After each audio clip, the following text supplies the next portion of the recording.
We're going to hit them extremely hard over the next 2 to 3 weeks. মার্কিন president Donald Trump এক social media পোস্টে সতর্ক করে বলেছেন, ইরান যদি সমঝোতার প্রস্তাব মেনে নিয়ে হরমুজ প্রণালী উন্মুক্ত না করে, তবে দেশটিতে আগের চেয়েও ভয়াবহ ও শক্তিশালী বোমাবর্ষণ শুরু করবে মার্কিন বাহিনী।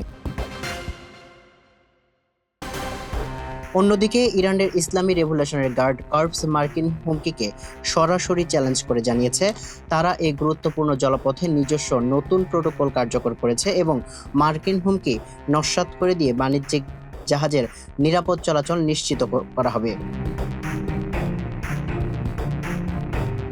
তবে ইরান সাফ জানিয়ে দিয়েছে যে মার্কিন বাহিনীর জন্য অস্ত্র বা গোলাবারুদ বহনকারী কোনো জাহাজকে তারা এই পথে চলতে দেবে না, যার ফলে মধ্যপ্রাচ্যের এক বড় ধরনের সামরিক সংঘাতের আশঙ্কা দেখা দিয়েছে।